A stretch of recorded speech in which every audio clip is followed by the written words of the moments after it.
The IMEI not recognized error on AT&T means your device's International Mobile Equipment Identity, or IMEI, is flagged as invalid, stolen, or incompatible with AT&T's network.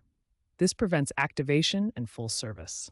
AT&T uses the IMEI to authenticate and track devices. This is a unique identifier embedded in every mobile device. They cross-reference it with a global database to prevent fraud. This is a common issue due to increased mobile theft and stricter carrier policies. Before contacting AT&T support, start with basic troubleshooting.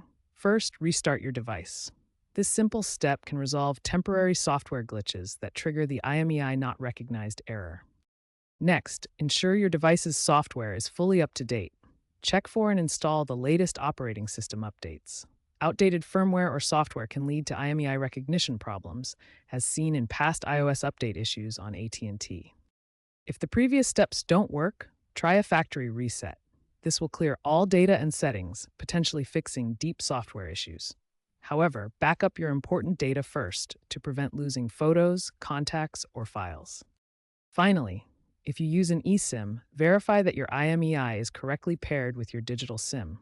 AT&T's eSIM integration can sometimes cause recognition issues during over-the-air updates. Check your device settings or consult AT&T if needed. AT&T will require proof of ownership to verify that your device is legitimate and not stolen or counterfeit. Start by gathering important documents like purchase receipts that show when and where you bought the device, along with any serial numbers or IMEI information. If the device was stolen or lost, include a police report as documentation. Contact AT&T's IMEI unblocking team and provide these documents. Be prepared to answer questions about your purchase details, such as the store location and date of acquisition. To contact AT&T support for IMEI issues, you have several options. Use the AT&T app or call 611. If you suspect the device was stolen, escalate the issue to the fraud department for specialized handling. AT&T provides 24/7 chat support and an IMEI checker tool on their website for quick verification. Most IMEI recognition issues are resolved within 48 hours when you provide proper documentation.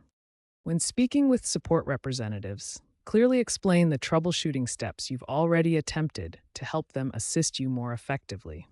If your device is insured through your carrier, homeowner's policy, or a separate device insurance plan, start by filing a claim with your insurance provider. This often covers replacement or repair costs for lost, stolen, or damaged devices. For stolen devices, immediately contact your local police department to file an official incident report. This legal document serves as proof of ownership and helps establish that the device was not willingly transferred.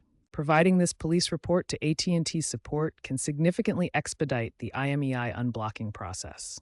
AT&T requires this documentation to verify the device was reported stolen and to remove it from their blacklist. The unblocking process typically takes between 7 to 10 days once AT&T receives and verifies your police report. During this time, keep all original documents and make copies for your personal records as well as for submission to AT&T. AT&T is implementing AI tools like IMEI Guardian to analyze device behavior such as location anomalies and preempt blacklisting. By 2030, blockchain-verified IMEI registries are predicted to reduce errors significantly. Stay tuned for advancements in AI and blockchain technology that will improve IMEI verification and reduce false positives.